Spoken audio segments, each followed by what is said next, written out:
Eso fue una pelea de casi 3 meses.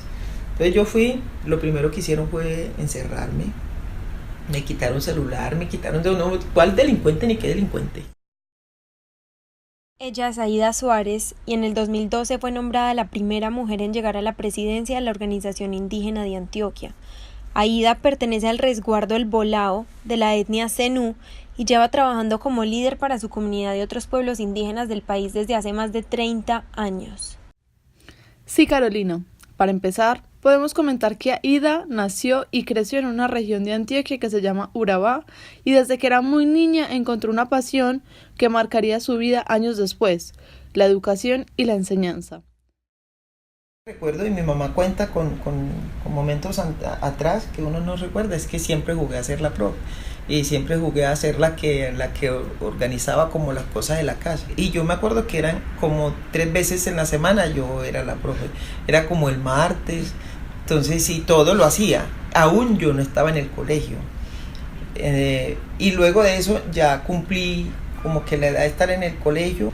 Yo me acuerdo que yo empecé a ir al colegio de asistente. Y luego ya ahí sí me matricularon, me fue muy muy bien en el colegio porque yo era dedicada al colegio, pero era como obsesionada, pero sin ningún, digamos como sin ningún voy a estudiar para hacer esto, no, para nada. Mi referente era mi mamá y mi papá y yo sabía que iba a estudiar, pero para seguir ahí, como para seguir haciendo lo mismo de mi mamá y de mi papá y todas esas cosas, pero que debía estudiar. Y así es como Aída comienza a hacer un liderazgo que continúa siendo uno de los pilares de su vida. Además de haber sido profesora desde los 16 años, fue rectora, apoyó el desarrollo de un plan educativo aplicado a su comunidad y participó durante 10 años en la Junta Administrativa de la organización indígena más importante del departamento, la Organización Indígena de Antioquia. Exacto. Y fue en ese proceso en el que Aída apoyó diferentes iniciativas para el bien de las muchas etnias y comunidades del departamento y logró un reconocimiento que nunca antes había estado encabezado por una mujer. Es inevitable entonces que ella se vuelva un referente, pues fue la primera mujer de su resguardo en estudiar una carrera profesional, en ser parte de la OIA y luego en ser la primera presidenta de la organización.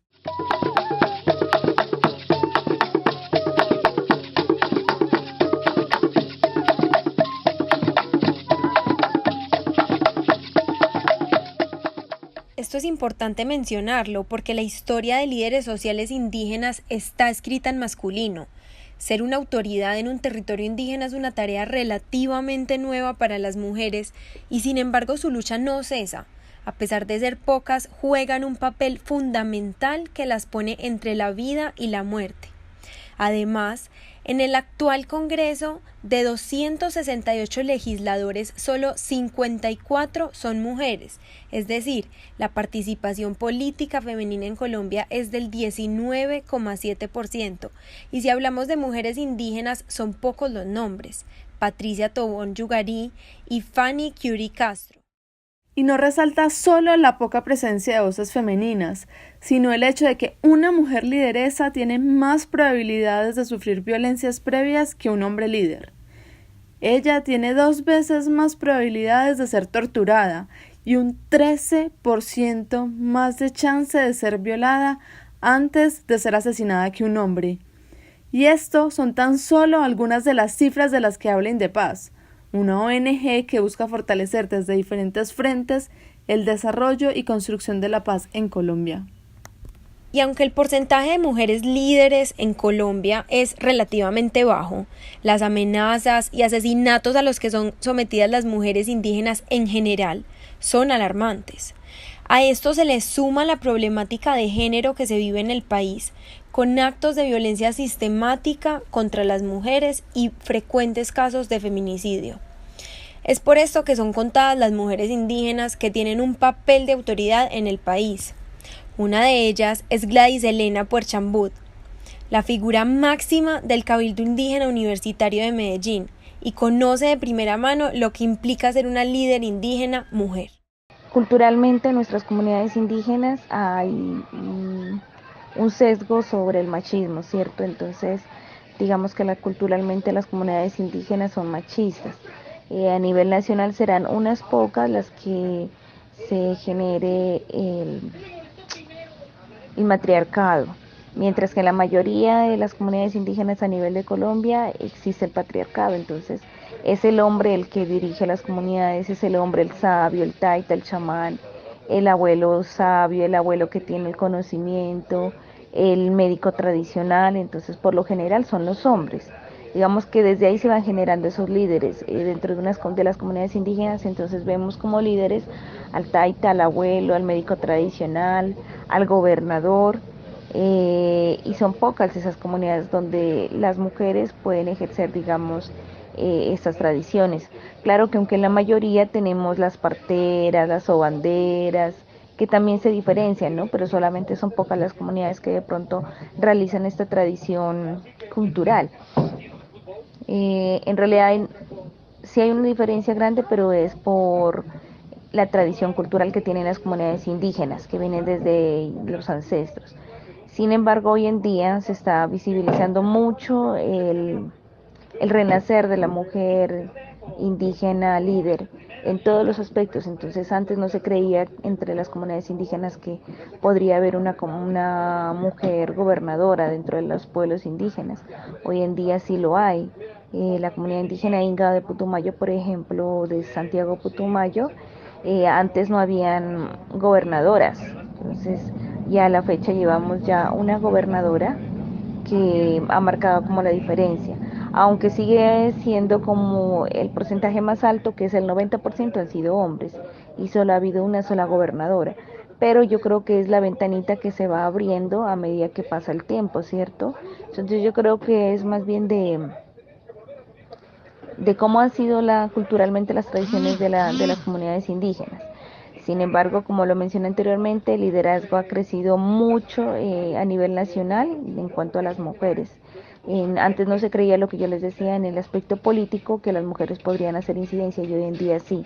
Tienen un marco muy referenciado sobre lo que se quiere para las comunidades, la defensa de los derechos, y que se puede hacer a partir de los procesos que las mujeres generan en sus comunidades. Y es debido a esa tradición de la que habla Gladys que el caso de Aída Suárez es supremamente relevante para la representación de mujeres indígenas. Lo que ella sufrió, que es justamente lo que hablaba al principio en este podcast, no es otra cosa que resultado de una costumbre machista. Yo siempre digo que los líderes hombres, o sea, los líderes hombres los nombran. Las líderes mujeres nos tenemos que formar líderes, y eso dura años. Injusta. Esa es una de las formas en las que se puede describir por lo que atravesó Aída. En el 2012, tras haber completado 8 años como parte del comité administrativo de la organización y de haber dado resultados favorables en cada uno de sus periodos, Aída decide lanzarse presidenta de la Organización Indígena de Antioquia. Ella es elegida y respaldada por la mayoría de las comunidades indígenas del departamento de Antioquia, excepto por su propio resguardo, su propia comunidad, el Bolao de Necoclí, Antioquia. Es un momento muy maluco, porque era yo peleando con mi propia gente, yo peleando con mis propios estudiantes que había formado, con mi propia autoridad, en términos de hacerlo caer en cuenta que estaban en un error, ¿cierto? Pero la presión era demasiado, eso llegaban carros, llegaba mercado para sostener toda la guardia, llegaba, Dios mío, pero ¿qué es lo que hay detrás de todo? Pues, ¿cuál es el interés en el que yo? Entonces, de fondo, ellos querían encontrar la falta que nunca estaba contemplada. Entonces, primero, si yo no iba al resguardo, me declaraban como, ¿cómo se dice eso? Como desobediente, pues tal, y en los estatutos de la OIA eso no está permitido. Es decir, si yo tengo algún antecedente con mi justicia, con mi comunidad, no puedo ser presidente. Después de esto, Aída estuvo inmersa en un proceso legal de 3 meses, en los que ella buscaba que una corte ordinaria, ya no la indígena, analizara su caso y protegiera sus derechos de un proceso justo, pues en el juicio indígena que vivió nunca se le permitió dar su versión de la situación. Debido al apoyo de las otras comunidades del departamento y el fallo a favor de su apelación, después de 2 acciones legales diferentes para lograrlo, Aida fue finalmente nombrada como la primera presidenta de la organización indígena de Antioquia. Su presidencia fue desde el 2012 hasta el 2016 y los resultados que dejó Aida después de este periodo duplicaron la contratación de recursos, los empleados y los beneficios para las comunidades. No es extraño, pues en un caso de lideresas indígenas, estas velan por defender los derechos humanos de su comunidad y de su territorio. Añadiendo a esto, están en medio de conflictos armados y conflictos por la tierra. Esta situación hace que las autoridades y líderes de las comunidades se conviertan en un objetivo claro de amenazas, desapariciones y constantes violaciones de sus derechos. Esto puede explicar el desempeño que dejó Aida cuando terminó su periodo. Como un panorama general, nos queda que ser líder conlleva muchos sacrificios, que por lo general son mayores para las mujeres indígenas que para sus compañeros hombres. La idea tradicional de que la mujer es quien cuida la casa y los hijos hace que sientan una doble presión por servir a su comunidad y por velar por la supervivencia de su familia.